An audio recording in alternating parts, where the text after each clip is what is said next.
Go on solo dates. Go on solo trips. Do things alone, by yourself.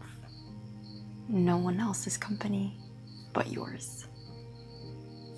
You might be asking, why? Why should I do that? I love people's company. I love being able to enjoy other people and have conversations and learn from them. And it's amazing. It genuinely is amazing to have people to share memories with, have the authenticity to be with another person and connect on a deeper level. But at the same time, you also should be comfortable in your own presence. You can try to run away from your own thoughts, your own feelings, your own emotions, everything and anything you can think of that's internal that you want to try to hide from. It'll always catch up. So that is why you should be alone with yourself at times and go on solo dates, do things alone, because it will not only help you deal with those emotions that you don't really want to deal with, but it'll also help with getting to know yourself. Because at times, depending upon the stage in life that you are in, you are surrounded by so many people. You can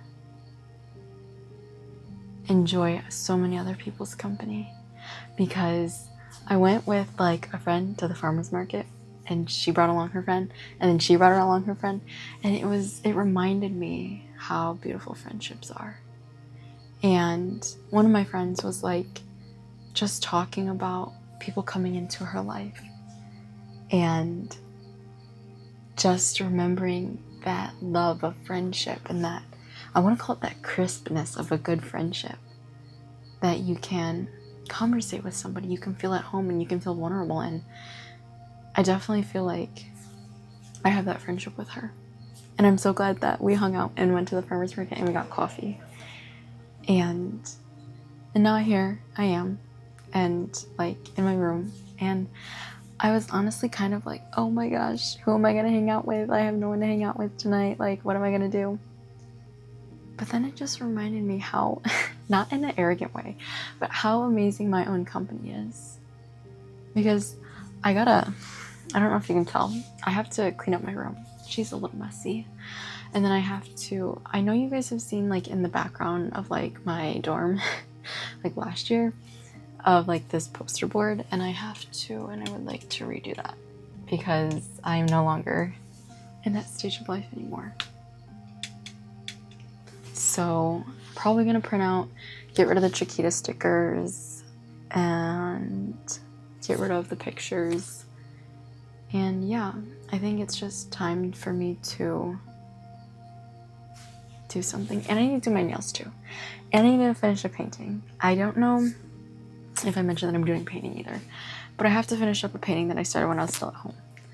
But just more fun solo things to do, because it's back to the point. It's amazing to have your own company. It really is. Because when you are going through a lot of change, you can want to hide from that change. You can want to reject that change. You can be like, no, I'm going to distract myself from every single thing. And it works for the time being. But then when you're alone in your thoughts and in your head and in your bed, there you are again. And it wasn't even worth running from, because it feels like you are filling a hole with sand in it, with huge like pit that just goes into the abyss, and that you're filling something, trying to fill it more and more and more, and you're not filling anything.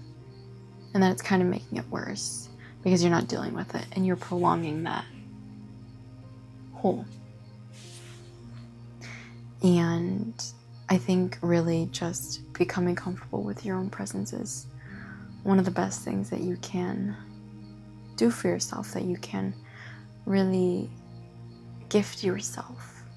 Because I don't know if you guys think this is too, but I think it's so cool when people just solo travel. I think that's so cool and very admirable. That's the word, admirable. And being able to do that by yourself with no one else, no guidance, no idea, sometimes not even knowing the language there, is so admirable and so courageous. And the thing is, you have to rely on yourself at the end of the day. And I'm definitely the type of person that wants to be prepared for every single event that could possibly happen. And not that my intention is like, yo, go on dates with yourself in case of an emergency. But it's rather from the perspective of enjoy the time you have with yourself. There will be so many times that you are filled with so many people in your life, good people, amazing people, lifelong friends, but at the same time also not the people that you want in your life forever. And that's it. Friends are going to come into your life for a reason, season, or lifetime. And you don't want to have to rely on somebody if they leave. And then you're left with yourself and your emotions and you don't know how to handle yourself. And knowing how to take care of yourself. Knowing how to be comfortable in your own body, in your own mind, and in your own soul is so important. Because at the end of the day, you only have you. And at the end of the day, that is what it is. That is who it is. And that is who you are. Not to say that you can't change, but I'm saying that you can't change who you are. Like, because you're always you forever. That's what I'm saying. But you can change all those other things about yourself. But I always think it's so cool to do things by yourself. Because then you get to, it's kind of like, you get to appreciate the things that you do by yourself with other people. Like, for example, like, I usually go to the store by myself, but then sometimes I bring along people with me and I'm like, oh my gosh, this is so fun. But I'm good either way, to go to the store with other people and to go by myself, because I'm comfortable either way. It just, when I go with other people, it makes me more appreciative of their presence and who I'm with. And I see how much joy comes out of my life when I'm with other people. But I am content with myself. And it's not to say that I'm not content or that I don't want to run away from things, because during all this change and this first week of school, I was running. I was running so hard away from everything. I was like, I can't do this anymore. I don't want to do this. This change is so hard. And then I had to look back and be like, yo, you literally did your internship. It was hard and you got through it. And I had to tell myself that. And it was like that. Honestly, I was very upset. And I can look at it now and look at the other side and be like, yeah, I did it. I got through my first week of college for another year. And I honestly think being comfortable within myself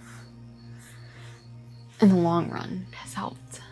And I don't know, I think sometimes it's really useful too, from the perspective of not limiting yourself to the opportunities that you try to go for.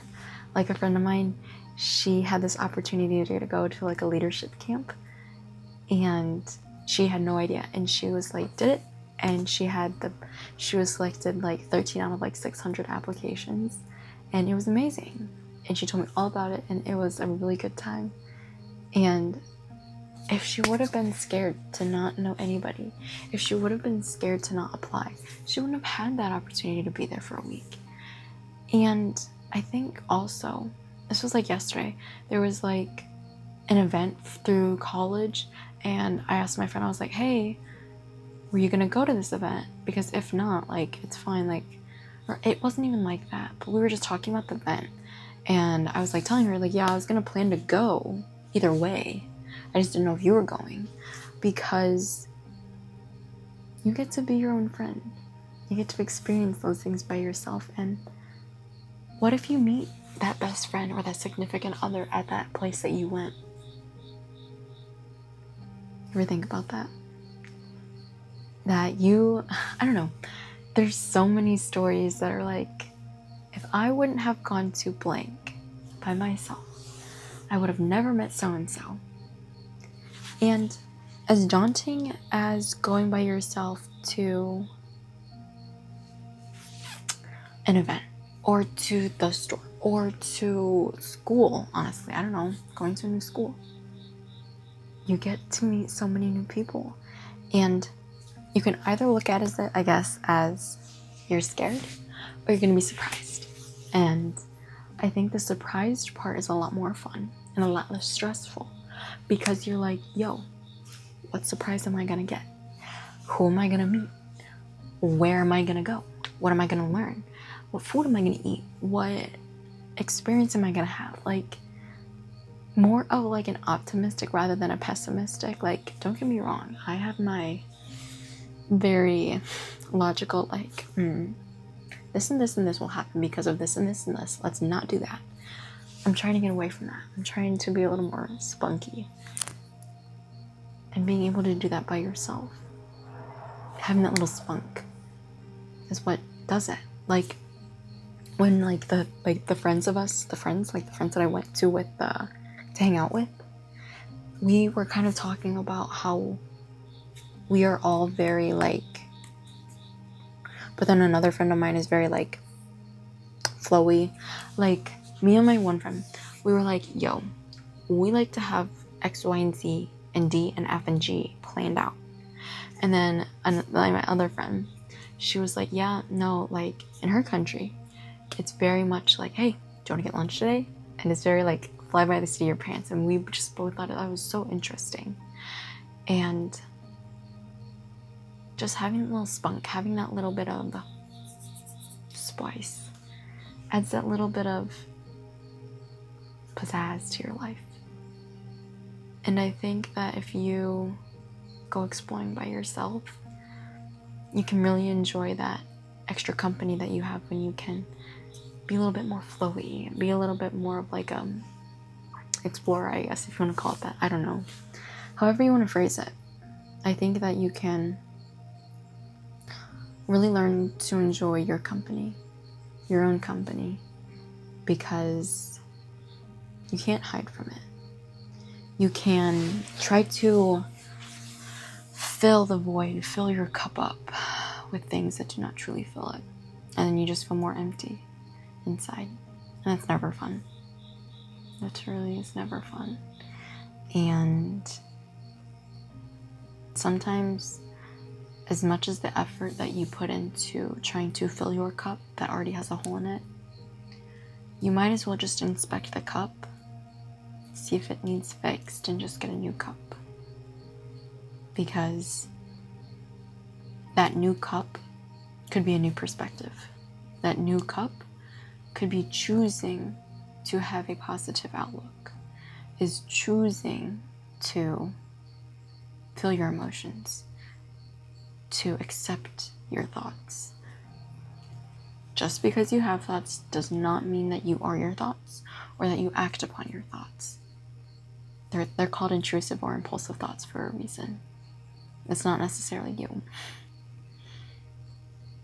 And so, as you become more comfortable with yourself, as you try to learn more about you, you can figure it out. You can see the beauty in life. You can see that, yeah, times suck. And it hurts a lot. And growth is painful. But at the same time, you can't dwell upon it. You can't dwell upon, oh my gosh, I can't do this. I feel so uncomfortable. I can't do this by myself. And then you just spiral and then you don't do anything. Sometimes you should just do something whimsically on the in the moment. I was gonna say off the chain, but like in the spunk, in the time of itself of what you're doing. I don't know. In the moment. In the moment is the better phrase. But enjoy solo dates, because you don't have to be on anybody else's time schedule, and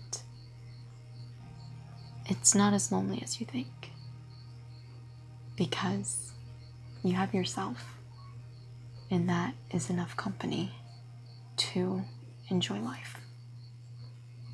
Food for thought.